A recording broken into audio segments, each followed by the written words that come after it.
What's up, guys? ZRUS here, doing a little disassembly and reassembly of a Stevens Savage Arms Corporation Model 124C 12 gauge shotgun. And you don't see these too often, and I got a lot of guys asking how to disassemble it and reassemble it and clean it up. So I'm going to go over that in this video, so stick around and I'll show you around. So right off the bat, you can tell these aren't your typical shotgun designs here, these 124Cs or 124 models. This is a straight bolt action design, and what that means is basically you pull this lug out, which is your bolt handle, slide it back, and it works just like a pump shotgun, but so it's kind of a cross between a pump and a bolt action. Pretty much it's just a straight bolt action design. You see you got two extractors on it, and you can see straight through there. There is this lug shoots straight through the bolt itself and locks into the frame, the receiver of the shotgun. And so it just slides back forward, closes it up, and you're ready to roll. And you can see it feeds through the bottom tube, and it's just a 2-round magazine. Feeds just like any other shotgun. Drop them in there and into the tube here. Alright, here's the other side of the shotgun. And you can see this is your bolt handle that, like I said, protrudes straight out to the other side of the receiver here. A lot of people find it's easier just to push this out and then rack your bolt this way and cycle in the next round. But let's go into the breakdown of this shotgun here. Start off with this screw right here. And it's just a simple flathead screwdriver.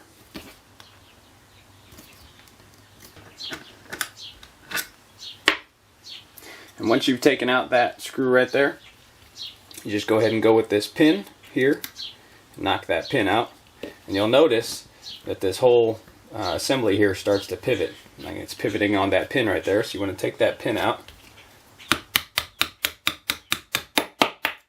knock that out the other side. You might need some pliers to pull it out, as I do sometimes. This time I didn't. And now you can take out your whole trigger assembly. And there is the inner workings.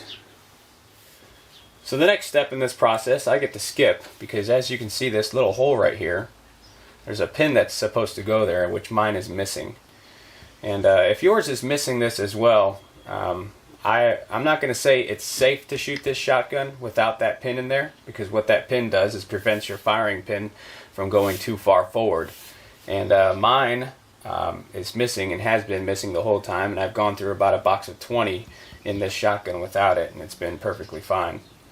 But you first need to remove that pin, and to do so you pull your bolt handle outward, cycle it back to this little half circle where it seats, and you can see on the other side here, that's how you remove it. You can punch it through. Once you've punched that through, cycle your bolt back forward, put it in a closed position, and now you can see inside of here is your firing pin right here. And how to remove your bolt handle now is you push your firing pin all the way in, and with that pin there that we just removed would have prevented you from being able to push this all the way in. So you push your firing pin all the way in, and then pull your bolt handle out and all the way out, just like so. Let your firing pin go. Now you can remove your whole bolt, just like that. Once you've taken your bolt out of the receiver, you can go ahead and remove your firing pin here. And you want to take note on how this goes back in here.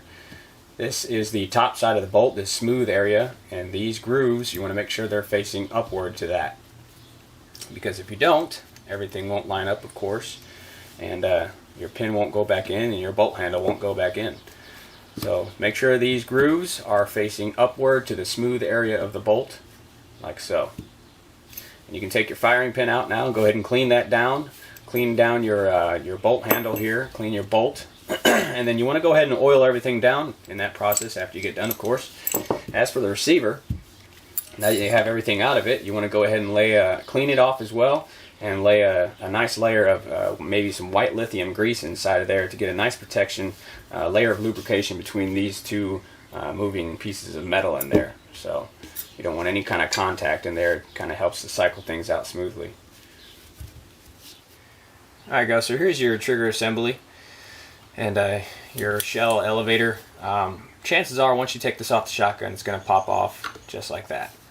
And how this goes back on is, don't mistake it like I did and just line it up with this hole and then just slop it back in there, because it will go in, but your elevator will not work.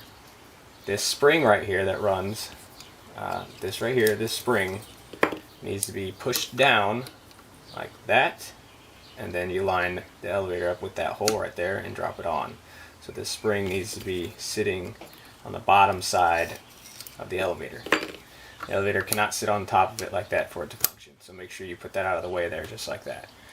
As for cleaning this, you just toothbrush it down, oil it up, get all the gunk out of there. Make sure it looks good when you go to put it back in. Alright guys, it's time to go ahead and reassemble. And you can see here on my bolt, I have it nice and lubed up with white lithium grease. I have also lubed up the bolt handle here and the locking lug. I've lubed up the firing pin, and I have made a firing pin that goes into my bolt that I was missing. Inside of my receiver, you can see it is also nice and lubed up with white lithium grease, and we just slide this in here, extractors facing forward of course, smooth side facing the top of the receiver. You want to make sure you get this in there straight, otherwise it will not go together, and just like that. And then you can go ahead and take your firing pin, and remember these notches will be facing top of the receiver, so this smooth side will be facing you right now just like it is. Slide it into the firing pin hole, line it up. Then you take your bolt handle here with the locking lugs on it, and you can see there is a notch facing the forward of the shotgun barrel. You want to line that with the forward of the shotgun barrel, or facing the forward here, and then push your firing pin in so that you can slide your bolt through now, your bolt handle, just like that. And now that's sitting in there. Again, with your little pin here, you want to pull your locking lug out to the rear position here and drop in your newly acquired pin, in my case. So this is going to take a little bit of hammering for me. Alright, now we go ahead and go to the trigger assembly, and I usually like to install it this way so that I can keep an eye on this little spring and everything is lined up perfectly. And you just drop it in there like so, and then flip it over.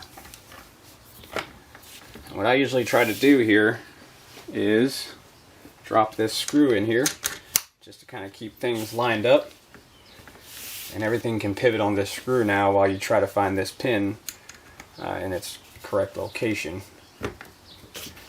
And for me, it usually takes a while, but if you move the stock around like this while you're inserting the pin, everything should go in just nicely. Like so. And then on the back side here, you can go ahead and screw in your bolt. And for me, it usually takes a minute again to find the threading, but once you do, you know you got it. Alright, once you got that in there, go ahead and function check. Pull your lug out, back, forward, in, and it's done. Look at that. I seem to have put a little bit of too much lithium grease on there, but that's no big deal. I'll wipe that off here in a minute. You want to check to see that your elevator is moving correctly like it should. Once you go back, forward, in, done. Perfect. And you have now reassembled it. Now if you want to go a little step further and you want to disassemble your mag tube, pretty simple here. All it takes is one screw here, take that out, and then the whole fore end here comes off. Be careful, the whole spring that's in there, this is spring loaded, so you'll have to take that off nice and slowly. And but that's pretty simple, and you shouldn't need to take that off unless you're replacing this fore end. But that's simple enough. And this concludes the little assembly, disassembly here of this Stevens 124 shotgun. Alright guys, that's it. Pretty painless, and hope that helped you out. And if it did, if you can give me a little like down there, and feel free to subscribe. We're always putting out new shooting videos and fun stuff and related items. So we'll catch you guys next time.